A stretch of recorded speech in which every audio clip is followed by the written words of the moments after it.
Bharatiya Janata party है वो हमेशा बेटी बचाओ बेटी पढ़ाओ का ढोंग करती है। ब्रजभूषण शरण सिंह जो हमारे देश की पहलवान बेटियां हैं, जिन्होंने तिरंगे का सम्मान ऊंचा किया पूरे वर्ल्ड में, उनके साथ ऐसी घिनौनी हरकत होती है। जो फॉस्को एक्ट होता है उसमें 24 घंटे के अंदर अंदर आम आदमी या कोई भी हो उसकी गिरफ्तारी हो जाती है, मगर भारतीय जनता पार्टी क्या करती है, उनको बचाने का काम करती है। हमारे जो सांसद हैं एक तो बाहुबली भी हैं और बासठ कॉलेज भी चलाते हैं। उनसे भारतीय जनता पार्टी डरती है क्योंकि उन्होंने कहा था अगर मेरी जबान खुली तो बहुत बड़ा भूचाल आ जाएगा। नमस्कार, आप देख रहे हैं सोगन टीवी और आज हम बात करेंगे नारी शक्ति वंदन की। जो 33% महिला आरक्षण बिल हुआ है मोदी जी सरकार ने, और अब हाल ही में खबर आई है कि ब्रजभूषण शरण सिंह के दोषी करार दिया है दिल्ली पुलिस ने, और उन्होंने कहा है कि उन्होंने कुछ भी कमी नहीं छोड़ी थी महिला पहलवानों के साथ अन्याय करने में। इसी मसले पर बात करते हैं। सरकार एक तरफ कहती है कि हम नारी शक्ति वंदन बना रहे हैं, नारियों को शक्ति दे रहे हैं, लेकिन एक तरफ उनके सांसद जी दोषी करार हो जाते हैं जिन पर बीजेपी सरकार कोई भी कार्रवाई नहीं करती है। तो बात करते हैं क्या राय है जनता की इस बारे में। जय हिंद, जय भारत, जय संविधान। देखिए, हमारे जो भारतीय जनता पार्टी है वो हमेशा बेटी बचाओ बेटी पढ़ाओ का ढोंग करती है। रही बात नारी सशक्त की, नारी सशक्त है हमारे देश की और रहेगी। और कुछ इनके मंत्री विधायक जैसे मान लीजिए ब्रजभूषण शरण सिंह जो हमारे देश की पहलवान बेटियां हैं, जिन्होंने तिरंगे का सम्मान ऊंचा किया पूरे वर्ल्ड में, उनके साथ ऐसी घिनौनी हरकत होती है। और जो हमारे देश की दिल्ली पुलिस है वो क्लीन चिट दे देती है ब्रजभूषण शरण सिंह को, जबकि आप एक पत्रकार हैं। जो फॉस्को एक्ट होता है उसमें 24 घंटे के अंदर अंदर आम आदमी या कोई भी हो उसकी गिरफ्तारी हो जाती है, मगर भारतीय जनता पार्टी क्या करती है, उनको बचाने का काम करती है। अगर ब्रजभूषण शरण सिंह की जगह कोई विपक्षी दल या कोई और समुदाय का होता तो वो जेल में सड़ रहा होता। दिल्ली पुलिस की आपने बात करी, क्लीन चिट दे दिया, लेकिन दिल्ली पुलिस ने क्लीन चिट नहीं दिया। अब उन्होंने कहा है कि ब्रजभूषण शरण सिंह बिल्कुल अपराधी हैं और उन्होंने कहीं पर कसर नहीं छोड़ी थी। जब जब उन्हें मौका मिला तब तब अन्याय किया हमारी महिलाओं के साथ। ये दिल्ली पुलिस की देखिए, अब आन के माना है उन्होंने, दिल्ली पुलिस ने, जब वर्ल्ड फेडरेशन का उन पर दबाव पड़ा, जब उनको बैन किया गया कि एक भी खिलाड़ी वर्ल्ड में भारत का नहीं खिलाया जाएगा, जब भारत के झंडे के साथ नहीं खिलाया जाएगा, हाँ, जब थू थू हुई ना इनकी, जब दिल्ली पुलिस को एक्शन लेना पड़ा। और आपको एक बात याद होगी, हमारे जो सांसद हैं एक तो बाहुबली भी हैं और 62 कॉलेज भी चलाते हैं। उनसे भारतीय जनता पार्टी डरती है क्योंकि उन्होंने कहा था अगर मेरी जबान खुली तो बहुत बड़ा भूचाल आ जाएगा।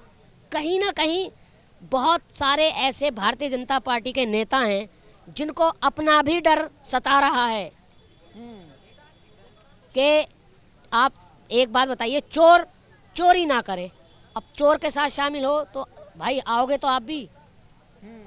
तो ये सशक्त नारी, मजबूत नारी, ये खाली एक जुमला, जैसे अमित शाह जी ने कहा था कि 15 लाख का एक जुमला था, ये हमारे देश की बेटियों के नाम पर खाली उनका इस्तेमाल कर कर सत्ता में बैठे। इन्होंने देश को 9 साल में कहाँ पहुँचाया ये दुनिया देश, पूरा देश जानता है, देश की जनता जानती है। इन्होंने सिर्फ हिंदू मुस्लिम के अलावा, मंदिर मस्जिद के अलावा और आस्था के नाम पर बांटे लोगों को। मगर अब 2024 में बहुत बड़ा बदलाव होने जा रहा है क्योंकि देश को रोजगार की ज़रूरत है। आप देख लीजिए सरकारी डाटा, 50 करोड़ हमारे देश में युवा बेरोजगार है। ये मैं आपको सरकारी डाटा बतला रहा हूँ। लेकिन महिला सशक्तिकरण की बात आई है, मोदी सरकार ने भी हाल ही में बिल पेश किया है महिला आरक्षण का, उस पर आपका क्या मानना है? देखिए, हमारी नेता सोनिया गांधी जी और हम सब ने हाथ खोलकर स्वागत किया, क्योंकि देखिए हर हिंदुस्तान की महिला को, वो चाहे किसी भी समुदाय से हो, बराबर हक मिलना चाहिए। हम उसका वेलकम करते हैं। मगर अभी क्यों आप दिखाना क्या चाहते हैं? जब तक आप जनगणना नहीं करोगे तो आप कैसे लागू कर देंगे बिल? और वो 2029 में होगा तो आप साबित क्या करना चाहते हैं? यानी कि फिर आपका ये जुमला साबित होने जा रहा है या लॉलीपॉप साबित होने जा रहा है? लॉलीपॉप तो कांग्रेस ने भी दिया था 2010 में, ऐसा बीजेपी कहना है। देखिए, हमारे स्वर्गवासी जो राजीव गांधी थे, उनका सपना था, मगर उस वक्त भी कुछ पार्टियों ने उसमें रोड़ा अटकाया था। और रही बात 33% की, अब 50% क्यों नहीं देते आरक्षण? मायावती वाली बात कह रहे हैं आप। बिल्कुल, आप 50% दीजिए ना, सबका हक बराबर होना चाहिए। अच्छा, इस पे एक और चीज आती है कि आपने कहा राजीव गांधी जी का सपना था, सोनिया गांधी जी ने ये कहा भी, लेकिन आखिर राजीव गांधी के बाद काफी बार कांग्रेस सरकार रही, 10 साल मनमोहन सिंह की सरकार रही, उस वक्त क्यों नहीं सोचा गया ये? देखिए, हमेशा हमारी नेता सोनिया गांधी जी हमेशा देश की बेटियों के लिए, देश की औरतों के लिए, देश की महिलाओं के लिए आवाज़ उठाती रही हैं। और आज भी उन्होंने वेलकम किया, सदन में इसका बिल का वेलकम किया, उन्होंने मना नहीं किया, हम सब ने वेलकम किया है।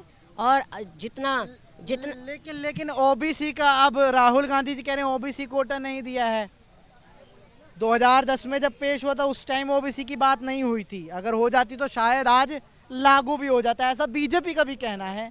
लगातार जिस तरह से आप कह रहे हैं, कहीं ना कहीं अब कांग्रेस इसमें कमी तो है पीछे। देखिए, मैं आपको एक बात बता दूं, ग्राम प्रधान का चुनाव हो या जिला पंचायत का चुनाव हो या निगम परिषद का, हमने उसका आरक्षण हमने दिया है, दिया है, आपको भी पता होगा। और रही बात ओबीसी की, बिल्कुल सही कह रहे हैं, होना चाहिए। क्या वो देश की बेटियां नहीं है? क्या वो नेपाल या पाकिस्तान की या बांग्लादेश की बेटियां हैं? सबका बराबर हक होना चाहिए, जितना आदमी का हक होता है इतना औरत का होना चाहिए। 50% होना चाहिए आप। बिल्कुल होना चाहिए, बिल्कुल होना चाहिए। अच्छा, ये 2023 में अभी जो लागू किया है, जिस तरह से आप कह रहे हैं कि जाति जनगणना अभी नहीं हुई है और परिसीमन नहीं हुआ, ये उसके बहाने 10 साल बाद या 2028 या 2033 जिस तरह से कहा रहे हैं आप, आरोप लगा रहे हैं कि लागू होगा। राहुल गांधी ने कोर्ट भी किया है कि लागू अभी कर दीजिए, इतना जटिल काम नहीं है, जब सब सहयोग ही कर रहे हैं। तो बीजेपी का क्या इसमें कोई रणनीति है? 2024 को चुनावी एजेंडा है क्या सिर्फ? बिल्कुल सही कह रहे हैं राहुल गांधी जी, क्योंकि ये सिर्फ उनको उलझाना चाहते हैं इस चीज़ में। क्यों नहीं हो सकता? क्योंकि 5 राज्यों में चुनाव है, इनको पूरा हार का डर सता रहा है और 100% 5 राज्यों में कांग्रेस आ रही है। कैसे आ जाएगी? उधर राजस्थान में आप देखें तो सचिन और गहलोत की जो लड़ाई चल रही थी, कहीं ना कहीं उससे राजस्थान की जनता है वो परेशान थी। अब बेशक दिखावटी या मनमुटाव हट गया है, आपको ज़्यादा मालूम होगा नेताओं को। क्या एक साथ लड़ेंगे? मुख्यमंत्री कौन बनेगा राजस्थान का?